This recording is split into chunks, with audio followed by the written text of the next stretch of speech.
नमस्कार। आज जो कहानी मैं आपके लिए लेकर आया हूं उसका शीर्षक है घर जमाई। हरिधन की कहानी है जो एक घर जमाई है।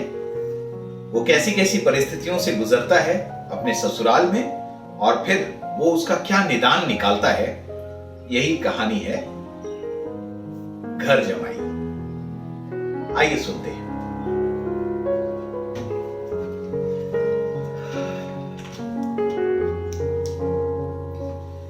हरिधन जेठ की दोपहरी में ऊख को पानी देकर आया और बाहर बैठा रहा। घर में से धुआं उठता नजर आता था, छन छन की आवाज भी आ रही थी। उसके दोनों साले उसके बाद आए और घर में चले गए। दोनों सालों के लड़के भी आए और उसी तरह अंदर दाखिल हो गए, पर हरिधन अंदर न जा सका। इधर एक महीने से उसके साथ जो बर्ताव हो रहा था और विशेषकर कल उसे जैसी फटकार सुननी पड़ी थी, वो उसके पांव में बेड़ियां डाले हुए थी। कल ही तो उसकी सास ने कहा था, मेरा जी तुमसे मन भर गया, तुम्हारी जिंदगी का ठेका लिए बैठी हूं क्या। और सबसे बढ़कर अपनी स्त्री की निष्ठुरता ने उसके हृदय के टुकड़े टुकड़े कर दिए थे। वो बैठी बैठी फटकार सुनती रही, पर एक बार भी उसके मुंह से न निकला, अम्मा तुम क्यों अपमान कर रही हो इनका। बैठी गट गट सुनती रही, शायद मेरी दुर्गति पर खुश हो रही थी। वो इस घर में कैसे जाए? क्या फिर वही गालियां खाने, वही फटकार सुनने के लिए?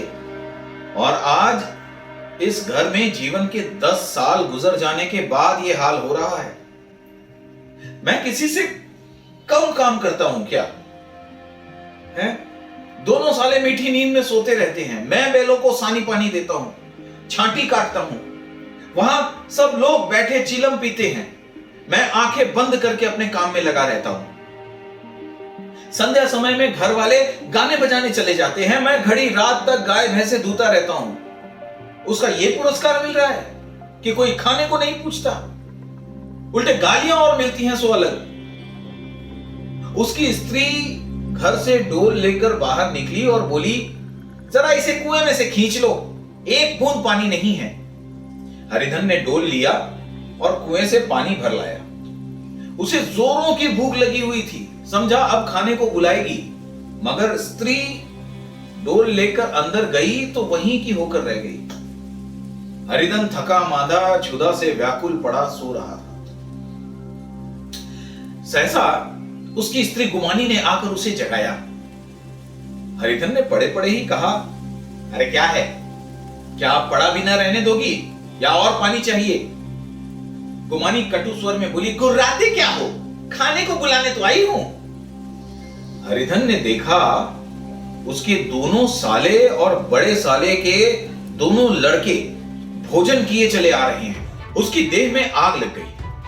मेरी अब ये नौबत आ पहुंची कि मैं इन लोगों के साथ में बैठकर खाना तक नहीं खा सकता। मैं इनकी जूठी थाली चाटने वाला हूं, मैं इनका कुत्ता हूं जिसे खाने के बाद में रोटी टुकड़ा डाल दी जाती है। यही घर है जहां से आज से 10 साल पहले उसका कितना आदर सत्कार होता था। साले गुलाम बने रहते थे, सास मुंह जोड़ती थी, स्त्री पूजा करती थी, तब उसके पास रुपए थे, जायदाद थी। अब वो दरिद्र है, उसकी सारी जायदाद को इन्हीं लोगों ने कूड़ा कर दिया। अब रोटियों के भी लाले हैं। उसके जी में एक ज्वाला सी उठी कि इसी वक्त अंदर जाकर सास को और सालों को भिगो भिगो कर लगाए, पर जब्त करके रह गया।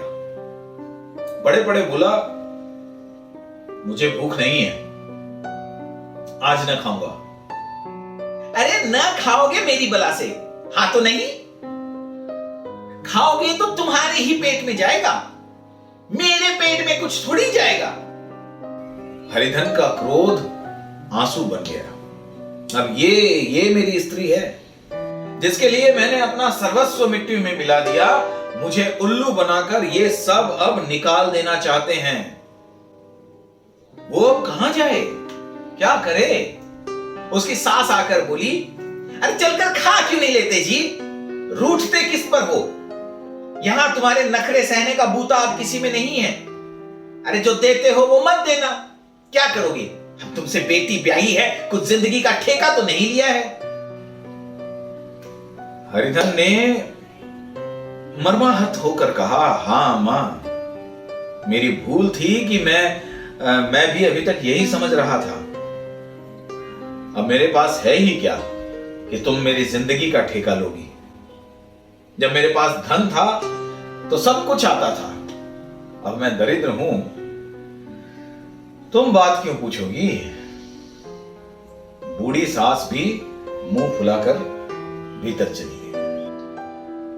बच्चों के लिए बाप एक फालतू सी चीज, एक विलास की वस्तु है, जैसे घोड़े के लिए चने या बाबुओं के लिए मोहन भोग। मोहन भोग उम्र भर न मिले तो किसका नुकसान है, मगर एक दिन रोटी दाल के दर्शन न हो तो फिर देखिए क्या हाल होता है। पिता के दर्शन कभी कभी शाम सवेरे हो जाते हैं, वो बच्चों को उछालता है, दुलारता है, कभी कभी गोद में लेकर या उंगली पकड़कर सैर कराने ले जाता है, और बस ये ही उसके कर्तव्य की इति है। वो प्रदेश चला जाए बच्चों को परवाह नहीं होती, लेकिन मां तो बच्चे का सर्वस्व है। बालक एक मिनट के लिए उनका वियोग नहीं सह सकता। पिता कोई हो उसे परवाह नहीं, केवल एक उछालने कुदाने वाला आदमी होना चाहिए।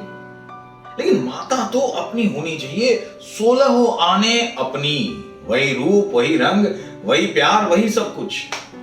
वो अगर नहीं है तो बालक के जीवन का स्रोत मानो सूख जाता है।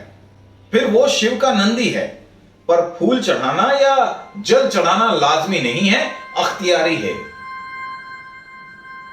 हरिधन की माता का आज 10 साल पहले देहांत हो गया था। उस वक्त विवाह हो चुका था, वो 16 साल का कुमार था। पर मां के मरते ही उसे मालूम हुआ कि वो कितना निसहाय है। जैसे उस घर में उसका अधिकार ही न रहा हो। बहनों के विवाह हो चुके थे, भाई कोई था नहीं। बेचारा अकेले घर में जाते भी डरता था। मां के लिए रोता था, पर परछाई से डरता था मां की। जिस कोठरी में उसने देह त्याग किया था, उधर आंखें तक न उठाता। घर में एक बुआ थी। बुआ हरिधन को बहुत प्यार दुलार करती। हरिधन को अब दूध ज्यादा मिलता, काम भी कम करना पड़ता। बुआ बार बार पूछती, बेटा कुछ खाओगे? बाप भी अब उसे ज्यादा प्यार करते। उसके लिए एक अलग गाय मंगवा दी। कभी कभी उसे कुछ पैसे देते कि चाहे जैसे खर्च कर ले। पर इन मरहमों से वो घाव पूरा न होता था जिसने उसकी आत्मा को आहत कर दिया था। वो दुलार और प्यार बार बार मां की याद दिलाता था। अरे मां की घुड़कियों में जो मजा था, क्या वो इस दुलार में था? मां से लड़कर, ठुनक कर, रूठ कर लेने में जो आनंद था, वो क्या इस भिक्षादान में था? पहले वो स्वस्थ था, मांग मांग कर खाता था, लड़ लड़ कर खाता, पर अब वो बीमार था। अच्छे से अच्छे पदार्थ उसे दिए जाते थे, पर भूख न थी। साल भर तक वो इसी दशा में रहा। फिर दुनिया बदल गई। एक नई स्त्री, जिसे लोग उसकी माता कहते थे, उसके घर में आई, और देखते देखते एक काली घटा की तरह उसके संकुचित भूमंडल पर छा गई। सारी हरियाली, सारे प्रकाश पर अंधकार का पर्दा पड़ गया। हरिधन ने इस नकली मां से बात तक न की, कभी उसके पास तक न गया। एक दिन घर से निकला और ससुराल चला आया। बाप ने बार बार बुलाया, पर उसके जीते जी फिर वो उस घर में न गया। जिस दिन उसके पिता के देहांत की सूचना मिली, उसे एक प्रकार का ईर्ष्यामय हर्ष हुआ। उसकी आंखों में आंसू की एक बूंद न आई। इस नए संसार में आकर हरिधन को एक बार फिर मातृ स्नेह का प्यार मिला, आनंद मिला। उसकी सास ने ऋषि वरदान की भांति उसके शून्य जीवन को विभूतियों से परिपूर्ण कर दिया। मरुभूमि में हरियाली उत्पन्न हो गई। सालियों की चुहल में, सास के स्नेह में, सालों के वाक विलास में और स्त्री के प्रेम में उसके जीवन की सारी आकांक्षाएं पूरी हो गई। सास कहती, बेटा तुम इसे अपना ही घर समझो, तुम ही तो मेरी आंखों के तारे हो। वो उससे अपने लड़कों की बहुओं की शिकायत करती। वो दिल में समझता था कि सास जी मुझे अपने बेटों से ज्यादा चाहती है। बाप के मरते ही वो अपने घर गया और अपने हिस्से की जायदाद को कूड़ा करके रुपयों की थैली लिए फिर वापस ससुराल आ गया। अब उसका दूना आदर सत्कार होने लगा। अपनी सारी संपत्ति सास के चरणों में अर्पण करके उसने अपना जीवन सार्थक कर दिया। अब तक उसे कभी कभी घर की याद आ जाती थी, अब भूल कर भी याद ना आती थी, मानो उसके जीवन का कोई भीषण कांड था वो, जिसे भूल जाना ही उसके लिए अच्छा था। वह सबसे पहले उठता, सबसे ज्यादा काम करता। उसका मनोयोग, उसका परिश्रम देखकर गांव के लोग दांतों तले उंगलियां दबा लेते थे। उसके ससुर के भाग्य बखारते जिसे ऐसा दामाद मिल गया, लेकिन ज्यों ज्यों दिन गुजरते गए उसका मान सम्मान घटता गया। पहले देवता था, फिर घर का आदमी, अंत में घर का दास हो गया। रोटियों में भी बाधा पड़ गई, अपमान होने लगा और घर के लोग भूखों मरते तो साथ ही उसे भी मरना पड़ता, तो उसे जरा भी शिकायत न होती। लेकिन जब वो देखता कि और लोग मुझों पर ताव दे रहे हैं और मैं ही दूध की मक्खी बना दिया गया हूं, तो उसके अंतरस्थल से एक लंबी ठंडी आह निकल जाती। अभी उसकी उम्र कुछ 25 साल की तो थी। इतनी उम्र इस घर में कैसे गुजरेगी? और तो और उसकी स्त्री ने भी आंखें फेर ली थी। ये उस विपत्ति का सबसे क्रूर दृश्य था। हरिधन तो इधर भूखा प्यासा चिंता दाह में जल रहा था और इधर घर में सास जी और दोनों सालों में बातें हो रही थी। गुमानी भी हां में हां मिलाती जाती थी। बड़े साले ने कहा,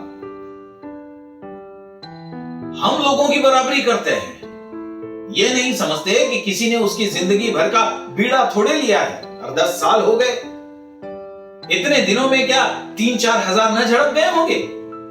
छोटे साले ने कहा, अरे मजूर हो तो आदमी घुड़के भी, डांटे भी, अब वो इनसे क्या कहे?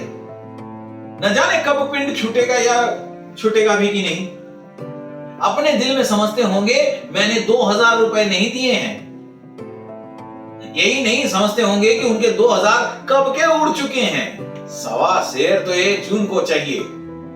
सास गंभीर भाव से बोली, बड़ी भारी खुराक है। गुमानी माता के सर से जू निकाल रही थी। सुलगते हुए हृदय से बोली, निकम्मे आदमी को खाने के सिवा और काम ही क्या रहता है? अरे खाने की कोई बात नहीं है, जिसको जितनी भूख हो उतना खाए, लेकिन कुछ पैदा करना चाहिए। ये नहीं समझते कि पहुनई में किसी के दिन कटे हैं। तभी छोटे ने कहा, एक दिन तो मैं कह दूंगा, आप अपनी राह लीजिए, आपका कर्जा नहीं खाया है। गुमानी घर वालों की ऐसी ऐसी बातें सुनकर अपने पति से द्वेष करने लगी थी। अगर वो बाहर से 4 पैसे लाता तो इस घर में उसका कितना मान सम्मान होता, वो भी रानी बनकर रहती। न जाने क्यों कहीं बाहर जाकर कमाते उसकी नानी मरती है। गुमानी की मनोवृत्तियां अभी तक बिल्कुल बालपन की सी थी। उसका अपना कोई घर न था। उसी घर का हित अहित उसके लिए भी प्रधान था। वो भी उन्हीं शब्दों में विचार करती, इस समस्या को उन्हीं आंखों से देखती जैसे कि उसके घर वाले देखते थे। सच ही तो है, 2000 में क्या किसी को मोल लेंगे? 10 साल में 2000 रुपए होते ही क्या हैं? 200 ही तो हुए साल भर के। क्या 2 आदमी साल भर में 200 का भी ना खाएंगे? और फिर कपड़े लत्ते, दूध, घी सब कुछ तो है। 10 साल हो गए, एक पीतल का छल्ला भी नहीं बना। घर से निकलते तो जैसे इनके प्राण निकलते हैं। जानते हैं जैसे पहले पूजा होती थी वैसे जन्म भर होती रहेगी। ये नहीं सोचते यार पहले की बात और थी, अब की बात और है। बहू ही पहले ससुराल जाती है तो उसका कितना महात्म होता है। उसके डोली से उतरते ही गाजे बाजे बजते हैं। मोहल्ले गांव की औरतें उनका मुंह देखने के लिए आती हैं और रुपए भी देती हैं। महीनों उसे घर भर से अच्छा खाना मिलता है, अच्छा पहनने को मिलता है, कोई काम नहीं लिया जाता। लेकिन 6 महीने बाद उसकी कोई बात भी नहीं पूछता। वो घर भर की लोडी हो जाती है। उसके घर में भी मेरी भी तो यही गति होती, फिर काहे को रोना। जो यह कहो कि मैं भी तो काम करता हूं तो तुम्हारी भूल है। मजूर की बात और है, उसे आदमी डांटता भी है, मारता भी है, जब चाहता है रखता है, जब जी चाहता है निकाल देता है, कसकर काम लेता है। ये नहीं कि जब जी में आया कुछ काम किया और जब जी में आया पकड़कर सो रहे। हरिधन भी पड़ा पड़ा अंदर ही अंदर सुलग रहा था कि दोनों साले बाहर आए और बड़े साहब बोले, अरे भैया उठो, तीसरा पहर ढल गया है, कब तक सोते रहोगे, सारा खेत पड़ा है। हरिधन चट से उठकर बैठा और तीव्र स्वर में बोला, अरे क्या तुम लोगों ने मुझे उल्लू समझ के रखा है। दोनों साले हक्का बक्का हो गए। जिस आदमी ने कभी जबान नहीं खोली, हमेशा गुलामों की तरह हाथ बांधे हाजिर रहा, वो आज एकाएक इतना आत्माभिमानी हो गया। ये उनको चौंका देने के लिए काफी था। कुछ जवाब न सूझा। हरिधन ने देखा कि इन दोनों के कदम उखड़ गए हैं तो एक धक्का और देने की प्रबल इच्छा को वो रोक न सका। उसी ढंग से बोला, अरे मेरी भी आंखें हैं, कोई अंधा नहीं हूं ना कोई बहरा ही हूं। छाती फाड़ कर काम करूं और उस पर भी कुत्ता समझा जाऊं, ऐसे गधे कहीं और होंगे। अब बड़े साले भी नरम पड़े और उन्होंने कहा, तो तुम्हें किसी ने यहां बांध तो नहीं रखा है। अब की हरिधन लाजवाब हुआ, कोई बात न सूझी। बड़े ने फिर उसी ढंग से कहा, अगर तुम ये चाहो कि जन्म भर पाहुने बने रहो और तुम्हारा हमेशा आदर सत्कार होता रहे तो भैया हमारे बस की बात नहीं है। हरिधन ने आंखें निकाल कर कहा, अरे तो क्या मैं तुम लोगों से कुछ कम काम करता हूं। अरे ये कौन कहता है। अरे तो तुम्हारे घर की नीति यही है, जो सबसे ज्यादा काम करे उसी को भूखा मारा जाए, यही नीति है तुम्हारे घर की। अरे तो तुम खुद खाने नहीं गए, क्या तुम्हारे मुंह में कोई कौर डाल देता। और मैं खाने नहीं गया, ये कहते तुम्हें लाज नहीं आती। नहीं आई थी बहन तुम्हें बुलाने। यह सुनकर हरिधन की आंखों में खून उतर आया, लेकिन वो दांत पीस कर रह गया। छोटे साले ने कहा, अरे अम्मा भी आई थी, तुमने कह दिया कि भूख नहीं है तो क्या करती। सास भीतर से लपक कर चली आ रही थी। ये बातें सुनकर बोली, अरे कितना कहकर हार गई, कोई उठे ना तो फिर क्या करूं। हरिधन ने विष, खून और आग से भरे हुए स्वर में कहा, मैं तुम्हारे लड़कों का जूठा खाने के लिए हूं। मैं कुत्ता हूं कि तुम लोग खाकर मेरे सामने एक सूखी रोटी का टुकड़ा फेंक दो। अब बुढ़िया ने ऐंठ कर कहा, तो क्या तुम मेरे लड़कों की बराबरी करोगे। हरिधन परास्त हो गया। बुढ़िया के एक ही वाक्य प्रहार ने उसका काम तमाम कर दिया। उसकी तनी हुई भवें ढीली पड़ गई, आंखों की आग बुझ गई। भड़कते हुए उसके नथने शांत हो गए। किसी आहत मनुष्य की भांति वो जमीन पर गिर पड़ा। क्या तुम मेरे लड़कों की बराबरी करोगे, क्या तुम मेरे लड़कों की बराबरी करोगे। ये वाक्य एक लंबे भाले की तरह उसके हृदय में चुभता चला जाता था। न हृदय का अंत था न उस भाले का। सारे घर ने खाना खाया पर हरिधन न उठा।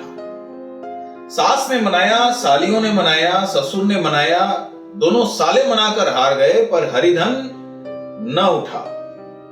वहां द्वार पर एक टाट पड़ा था, उसे उठाकर सबसे अलग कुएं पे ले गया और जगत पर बिछाकर पड़ा रहा। रात भीग चुकी थी। अनंत आकाश में उज्जवल तारे बालकों की भांति क्रीड़ा कर रहे थे। कोई नाचता था, कोई उछलता था, कोई हंसता था, कोई आंखें मीचकर फिर खोल देता था। रह रहकर कोई साहसी बालक सपाटा भरकर एक पल में उस विस्तृत क्षेत्र को पार कर लेता था और न जाने कहां खो जाता था। हरिधन को अपना बचपन याद आया, जब वो भी इसी तरह क्रीड़ा किया करता था। उसकी बाल स्मृतियां उन्हीं चमकीले तारों की भांति प्रज्वलित हो गई थी। वो अपना छोटा सा घर, वो आम का बाग जहां वो अपनी केरियां चुना करता था, वो मैदान जहां वो कबड्डियां खेला करता था, सब उसको याद आने लगे। फिर अपनी स्नेहमयी माता की सदैव मूर्ति उसके सामने आकर खड़ी हो गई। उन आंखों में कितनी करुणा थी, कितनी दया थी। उसे ऐसा जान पड़ा मानो माता की आंखों में आंसू भरे उसे छाती से लगा लेने के लिए हाथ फैलाए उसकी ओर चली आ रही है। वो उस मधुर भावना में अपने आप को भूल गया। ऐसा जान पड़ा मानो माता ने उसे छाती से लगा लिया है और उसके सर पर हाथ फेर रही है। वो रोने लगा, फूट फूट कर रोने लगा। उस आत्म सम्मोहित दशा में उसके मुंह से ये शब्द निकले, मां, अम्मा, तुमने मुझे इतना भुला दिया। देखो तुम्हारे प्यारे लाल की क्या दशा हो रही है। अरे कोई उसे पानी को नहीं पूछता अम्मा। अरे क्या जहां तुम हो वहां मेरे लिए कोई जगह नहीं है। सहसा गुमानी ने आकर पुकारा, अरे क्या सो गए तुम? ऐसी भी क्या राक्षसी नींद? चलकर खा क्यों नहीं लेते? कब तक कोई तुम्हारे लिए बैठा रहे? हरिधन उस कल्पना जगत से क्रूर प्रत्यक्ष में आ गया। वही कुएं की जगत थी, वही फटा हुआ टाट, और गुमानी सामने खड़ी कह रही थी, कब तक कोई तुम्हारे लिए बैठा रहे? हरिधन उठ बैठा और मानो तलवार म्यान से निकालकर बोला, भला तुम्हें मेरी सुध तो आई? मैंने कह तो दिया था मुझे भूख नहीं है। अरे तो कितने दिन न खाओगे? अब मैं इस घर का पानी भी न पीऊंगा। तुझे मेरे साथ चलना है या नहीं? दृढ़ संकल्प से भरे इन शब्दों को सुनकर गुमानी सहम उठी। बोली, कहां जा रहे हो? तुझे इससे क्या मतलब? तुम साथ चलोगी या नहीं? फिर पीछे से न कहना कि मैंने कहा नहीं। तो तुम बताते क्यों नहीं कहां जा रहे हो? तू मेरे साथ चलेगी कि नहीं? जब तक बता न दोगी मैं न जाऊंगी। तो मालूम हो गया तू नहीं जाना चाहती है। मुझे बस इतना ही पूछना था, नहीं तो अब तक तो मैं आधी दूर निकल गया होता। ये कहकर वो उठा और अपने घर की ओर चला। गुमानी पुकारती रही, अरे सुन लो, सुनो, अरे सुन लो, पर उसने फिरकर कभी नहीं देखा। 30 मील की मंजिल हरिधन ने 5 घंटों में तय की। जब वो अपने गांव की अमराइयों के सामने पहुंचा तो उसकी मातृ भावना उषा की सुनहरी गोद में खेल रही थी। उन वृक्षों को देखकर उसका विहल हृदय नाचने लगा। मंदिर का सुनहरा कलश देखकर वो इस तरह दौड़ा मानो एक छलांग में उसके ऊपर जा पहुंचेगा। वो वेग में दौड़ा जा रहा था, मानो उसकी माता गोद फैलाए उसे बुला रही हो। जब वो आमों के बाग में पहुंचा, वहां डालियों पर बैठकर वो हाथी की सवारी का आनंद पाता था। जहां जहां के कच्चे बेरों और लिसोड़ों में एक स्वर्गीय स्वाद था, तो वो वहां बैठ गया और भूमि पर सर झुकाकर रोने लगा, मानो अपनी माता को अपनी विपत्ति कथा सुना रहा हो। वहां की वायु में, वहां के प्रकाश में मानो उसकी विराट रूपणी माता व्याप्त हो रही थी। वहां की अंगुल अंगुल भूमि माता के पद चिन्हों से पवित्र थी। माता के स्नेह में डूबे हुए शब्द अभी तक मानो आकाश में गूंज रहे थे। इस वायु और इस आकाश में न जाने कौन सी संजीवनी थी, जिसने उसके शोकार्त हृदय को फिर से बालोत्साह से भर दिया था। वो एक पेड़ पर चढ़ गया और उधर से आम तोड़ तोड़ कर खाने लगा। सास के वो कठोर शब्द, स्त्री का वो निष्ठुर आघात, वो सारा अपमान उसे भूल गया था। उसके पांव फूल गए थे, तलवों में जलन हो रही थी, पर इस आनंद में उसे किसी बात का ध्यान न रहा। सहसा रखवाले ने पुकारा, अरे ऊपर वहां कौन चढ़ा है रे? उत्तर नहीं तो ऐसा पत्थर फेंक कर मारूंगा कि सर फूट जाएगा, वहीं ठंडे हो जाओगे। उसने कई गालियां भी दी, पर इस फटकार और इन गालियों में इस समय हरिधन को अलौकिक आनंद मिल रहा था। वो डालियों में छिप गया, कई आम काट काट कर नीचे गिराए और जोर से ठट्ठा मारकर हंसा। ऐसी उल्लास भरी हंसी उसने बहुत दिनों में नहीं हंसी थी। रखवाले को यह हंसी परिचित मालूम हुई, मगर हरिधन यहां कहां? वो तो ससुराल की रोटियां तोड़ रहा है।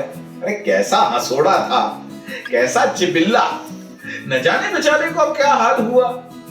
पेड़ की डाल से तालाब में कूद पड़ता था। अब गांव में ऐसा कौन है? डांट कर बोला, वहां बैठे बैठे हंसोगे तो आकर सारी हंसी निकाल दूंगा, नहीं तो सीधे नीचे उतर जाओ। वो गालियां देते जा रहा था। एक गुठली आकर उसके सर पे लगी। सर सहलाता हुआ बोला, अरे ये कौन शैतान है? नहीं मानता, ठहर तो मैं आकर तेरी खबर लेता हूं।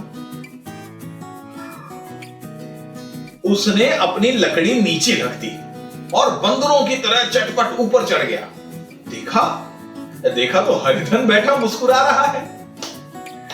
चकित होकर बोला, अरे अरे हरिधन, तुम यहां कब आए? इस पेड़ पर कब से बैठे हो? दोनों बचपन के सखा वहीं गले मिले। यहां कब आए? चलो घर चलो। भले आदमी, वहां आम भी क्या मैसर न होते थे? हरिधन ने मुस्कुराकर कहा, मगरू, इन आमों में जो स्वाद है वो और कहीं के आमों में नहीं है। गांव का क्या रंग ढंग है तू बता? सब चना चैन है भैया। तुमने तो जैसे नाता ही तोड़ लिया। अरे इस तरह कोई अपना घर गांव छोड़ देता है क्या? जब से तुम्हारे दादा मरे सारी गृहस्थी चौपट हो गई है। और दो छोटे छोटे लड़के हैं, उनके लिए क्या होता है? हरिधन ने कहा, अब उस गृहस्थी से क्या वास्ता भाई, मैं तो अपना ले दे चुका। मजूरी तो मिलेगी ना, तुम्हारी गैया ही चला दिया करूंगा, मुझे खाने को दे देना बस। मगरू ने अविश्वास के भाव से कहा, अरे भैया कैसी बातें करते हो? अरे तुम्हारे लिए तो जान हाजिर है। पर क्या अब ससुराल में नहीं रहोगे? कोई चिंता नहीं, पहले तो तुम्हारा ही घर है, उसे संभालो। छोटे छोटे बच्चे हैं, उनको पालो। अरे तुम्हारी नई अम्मा से तुम ना नाहक ही डरते थे। बड़ी सीधी है बेचारी, बस अपनी मां समझो, तुम्हें पाकर तो निहाल हो जाएंगी। अच्छा, घरवाली को भी तो लाओगे। अब मैं उसका मुंह न देखूंगा, मेरे लिए वो मर गई। अरे तो दूसरी सगाई हो जाएगी। अब की तो ऐसी महरिया ला दूंगा कि पैर धो धो कर पियोगे। लेकिन अगर कहीं पहली भी आ गई तो वो नहीं आएगी। हरिधन अपने घर में पहुंचा तो दोनों भाई अरे भैया आए कहकर भीतर दौड़े और मां को खबर दी। उस घर में कदम रखते ही हरिधन को ऐसी शांत महिमा का अनुभव हुआ मानो वो अपनी मां की गोद में बैठा हुआ है। इतने दिनों से ठोकरे खाने के बाद उसका हृदय कोमल हो गया था। जहां पहले अभिमान था, आग्रह था, हेकड़ी थी, वहां अब निराशा थी, पराजय और याचना थी। बीमारी का जोर कम हो चला था, अब मामूली दवा भी असर कर सकती थी। किले की दीवारें छिद चुकी थी, अब उनमें घुस जाना असाध्य न था। वही घर जिससे वह एक दिन विरक्त हो गया था, अब गोद फैलाए उसे आश्रय देने को तैयार था। हरिधन का निरवलंब मन ये आश्रय पाकर मानो तृप्त हो गया था। शाम को विमाता ने कहा, बेटा तुम घर आ गए, हमारे धन्य भाग। अब इन बच्चों को पालो। मां का नाता न सही, बाप का नाता तो है ही। मुझे एक रोटी दे देना, खाकर घर में पड़ी रहूंगी। तुम्हारी अम्मा से मेरी बहन का नाता है, उस नाते तुम मेरे लड़के होते हो। हरिधन ने मात्र विहल आंखों से विमाता के रूप में अपनी माता के दर्शन किए। घर के एक एक कोने से मात्र स्मृतियां छटा चांदनी की भांति छिटकी हुई थी। विमाता का प्रौढ़ मुखमंडल भी उसी छटा से रंजित था। दूसरे दिन हरिधन फिर कंधे पर हल रखकर खेत को चला। उसके मुख पर उल्लास था और आंखों में गर्व। अब वो किसी का आश्रित नहीं, आश्रयदाता था।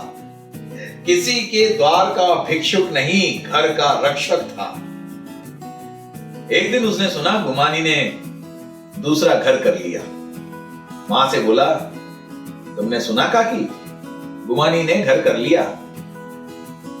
काकी ने कहा, घर क्या कर लेगी, ठट्ठा है। अरे बिरादरी में ऐसा अंधेर, पंचायत नहीं अदालत तो है। हरिधन ने कहा, नहीं काकी, बहुत अच्छा हुआ, ला महावीर जी को लड्डू चढ़ाओ। अरे मैं तो डर रहा था कहीं मेरे गले ना आ पड़े। भगवान ने सुन ली अम्मा। मैं वहां से यही ठान कर चला था कि अब उसका मुंह न देखूंगा। तो ये थी प्रेमचंद जी की लिखी कहानी घर जमाई। आशा करता हूं ये कहानी आपको पसंद आई होगी। प्रेमचंद जी के चरणों में नमन करते हैं। और ये कहानी कैसी लगी आप जरूर बताइए, कमेंट्स बॉक्स में जरूर लिख के बताइए। और इसके बाद आप अगली कहानी प्रेमचंद जी की कौन सी सुनना चाहेंगे वो प्लीज कमेंट बॉक्स में जरूर बताएं। और समय की मांग है तो आप चैनल को सब्सक्राइब कीजिए, वीडियो को लाइक कीजिए, कमेंट कीजिए और अपने दोस्तों के साथ शेयर कीजिए ताकि प्रेमचंद जी की कहानियां ज्यादा से ज्यादा लोगों तक पहुंच पाए। आप सबका बहुत बहुत धन्यवाद। Thank you.